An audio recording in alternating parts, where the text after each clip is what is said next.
Okay, so here we are again in our example project, and on this particular video I'm going to show you exactly how you can add callouts and some pretty cool special effects to make people notice what it is you're on about on screen. Now these are especially helpful if you are mentioning something like a website and you don't want to spell out the entire URL, or maybe you want them to focus on something on screen that you're pointing out. Now these are called callouts, so I'm just going to click on here. If you look up in the top left, you'll see there's the callout button. Again, if you can't see it, click on more and it'll be on this drop down. So click on callouts and it gives us this box here. Now there's only a few showing at the moment, but by clicking this arrow down here you'll see there's a lot more to choose from. Callouts come in all sorts of shapes and sizes, and rather than explain them all, I'll just use a couple so you can see exactly how they work. Now I'm actually going to go through our composition quickly to choose a point to add one of these where it makes a bit of sense. Now as you can see, I've grouped this up, and as I said before, I can click this plus icon and it'll actually pop them all out into their respective tracks. But I'm going to close that for now and show you another way to do it, and that's by double clicking anywhere else on the bar. So if I double click, it opens all of that group. If I double click again on the main, it opens all of that particular thing there. Now I'm going to run through this quickly and find a place that I can use my marker on, which we've also learnt about, so I know where the callout is going to pop in.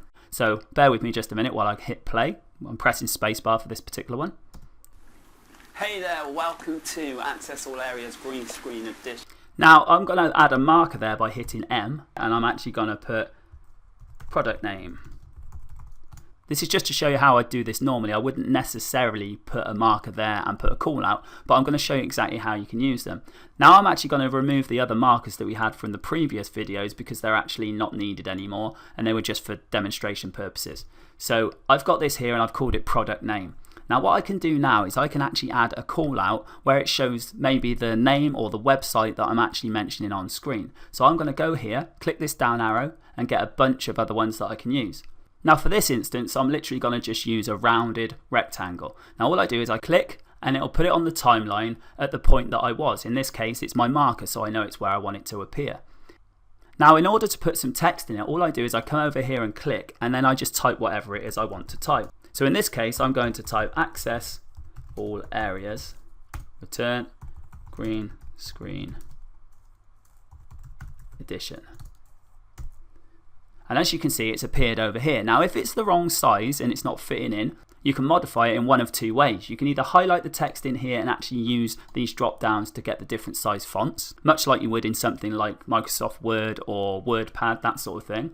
Or if you want it to be that size and it's actually the box that's wrong, then you can drag and resize the box on screen until you get the size and shape that you want. You can also reposition it by just dragging and putting it where you want. So let's mess around with that a little bit. Now if I hit play, you can see how it appears on screen.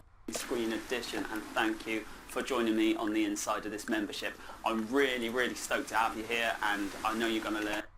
Now as you can see, it kind of popped up and appeared and then faded away. Now this is what's called transitions, which I'll cover in a different video all of its own so we get all the points across.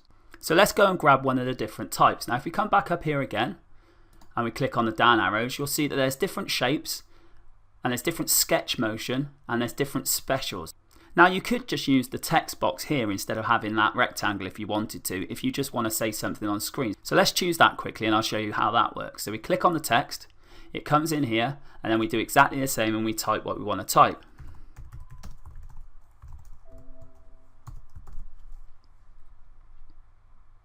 And then we can position it and we can reshape it, and all we've got now is a text block. If I just make that a bit bigger so that we can actually see what it's saying. And now we can have that there. Now that's going to do the same sort of thing. So if I hit play again. Really stoked to have you here, and I know you're going to learn a load of stuff on how to act on camera. You can see that it's appeared there. Now that's really good when you want to just have something in the background reaffirming what you're actually talking about. It's especially good if you're going through some different points that you want to get across and you have them put behind you so people can read them while you actually talk about them. This is very powerful because people's eyes are drawn towards the writing and they can also hear you explaining it in more detail. Now let's say we really want their attention drawn to a particular point. Now this is where the sketch motion comes in really handy. So we're going to grab one of those for our third example. So we click on the arrow again to get them all open, and then we're going to pick this oval. Now these are called sketch motion for a reason, and you'll see why in just a second. So we click again, it will add it to our timeline.